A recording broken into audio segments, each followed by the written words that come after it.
فرمایا حتی اذا ضاقت علیہم الارض بما رحبت، یہاں تک کہ جب زمین اتنی وسیع ہو کر ان پہ تنگ ہو گئی، وضاقت علیہم انفسہم، وہ اپنی جان سے تنگ آ گئے، وظنوا اللہ ملجا من اللہ الا الیہ، اور انہیں یقین ہوا کہ اللہ سے پناہ نہیں مگر اسی کے پاس، یہ ان کی کیفیت ہو گئی تھی۔ پھر وہ فرماتے ہیں کہ ابھی 40 دن گزر گئے، سب جاننے والے بھی اجنبی ہو گئے، اپنے اولاد بھی، رشتہ دار بھی، بیوی بھی، کوئی بات چیت کرنے کے لیے تیار نہیں۔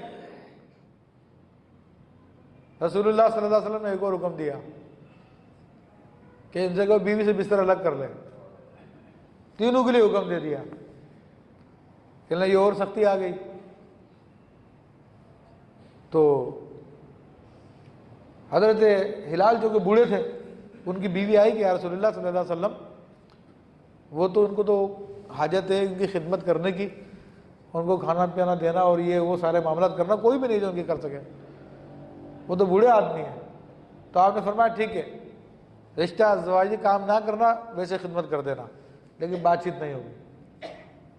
کہا اسی دوران میں جب میں مدینہ کی گلی میں گھوم رہا تھا اور وہاں پہ میں اجنبی تھا، تو غسان کے بادشاہ کا ایلچی آیا اور وہ مجھے آوازیں دے کے تلاش کر رہا تھا کہ کعب ابن مالک کہاں ہیں، کعب ابن مالک کہاں ہیں۔ تو وہ مجھ تک پہنچا اور مجھے آگے غسان کے بادشاہ کا خط دیا، اور غسان کے بادشاہ نے لکھا تھا کہ کعب میں نے سنا ہے کہ تمہارے صاحب نے تم پہ بڑا ظلم کیا، یعنی نبی علیہ الصلوۃ والسلام نے تم پہ بڑا ظلم کیا، تمہیں تنہا چھوڑ دیا، تم ہمارے پاس آ جاؤ، ہم تمہیں عہدہ بھی دیں گے، مال بھی دیں گے، سب کچھ دیں گے۔ حضرت کعب رضی اللہ عنہ فرماتے ہیں میں نے اس کا خط پڑھا اور میں نے کہا یقیناً کوئی بڑی آزمائش آئی ہے مجھ پہ۔ وہ خط لے کے میں نے آگ میں ڈال دیا، تندور میں پھینک دیا میں نے۔ ابھی دیکھیں ہر طرح سے آزمائش ہوتی ہے مومن کی، یہ نہ سمجھے کہ مومن کی آزمائش نہیں ہوتی ہے، ہوتی ہے آزمائش۔ اور یہ سچے ایمان والے تھے، جن کا ایمان جتنا زیادہ مضبوط ہوتا ہے ان کی زیادہ آزمائش ہوتی ہے۔ تو کہا کہ اس طرح سے زندگی گزر رہی تھی، زمین تنگ ہو گئی تھی، اپنی جان بھاری ہو گئی تھی خود پہ۔ چلے ایک دن فجر کی نماز سنت ادا کر رہا تھا گھر پہ، چھت پہ چڑھ کے، تو ایسے میں منادی کی آواز آئی، خوشخبری ہو، خوشخبری ہو، 50 دن گزر گئے تھے، خوشخبری ہو۔ ارے کیا خوشخبری ہو؟ بولے 3 آدمیوں کی توبہ قبول کر لی گئی۔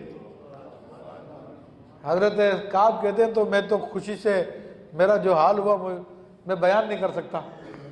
اور وہ گھوڑ سوار میرے پاس آیا اور اس نے آ کے مجھے خوشخبری دی، تو میرے پاس پہننے کے لیے 2 چادریں تھیں، تو میں نے کسی سے ادھار لے کے کپڑے لیے اور میں 2 چادریں اس کو تحفے میں دے دی کہ تم اتنی بڑی خبر لے کے آئے ہو، یہ تم لے لو، میں ادھار لے کے پہن لوں گا کپڑے۔ ادھار لے کے انہوں نے کپڑے پہنے اور کہا میں مسجد میں گیا، رسول اللہ صلی اللہ علیہ وسلم کو دیکھا تو رسول اللہ صلی اللہ علیہ وسلم خوش نظر آئے، اور میں نے دیکھا کہ رسول اللہ صلی اللہ علیہ وسلم کا چہرہ چاند کا ٹکڑا لگ رہا تھا، اور حضور جب خوش ہوتے تھے تو ایسا ہی آپ کا چہرہ دمکتا تھا۔ تو یہ اس طرح سے ان کی توبہ قبول ہوئی ان لوگوں کی۔ تو یہ مومنوں کا امتحان تھا۔ یہ فرمایا کہ ثم تاب علیہم لیتوبوا، پھر ان کی توبہ قبول کی تاکہ تائب رہیں۔ ان اللہ هو التواب الرحیم، بے شک اللہ ہی توبہ قبول کرنے والا ہے۔ تو یہ اہل ایمان کی آزمائش ہوتی ہے۔ تو یہ صحابہ کرام سے جو بھی سرزد ہوا، لیکن وہ صحابہ کرام ہیں، اور ان کی توبہ ایسی ہے کہ قرآن مجید اللہ ان کی توبہ نازل کرتا قرآن میں۔ تو ایرا غیرہ نتو خیرہ وہ کہاں ان کے سامنے آ سکتا ہے؟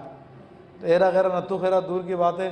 اہل سنت کا عقیدہ ہے کوئی ولی چاہے کتنا بڑا غوث کتب ابدال ہو، وہ صحابہ کرام کے قدم تک نہیں پہنچ سکتا، تو وہ ان کا مقام و مرتبہ ہے رسول اللہ صلی اللہ علیہ وسلم کی صحبت کی وجہ سے۔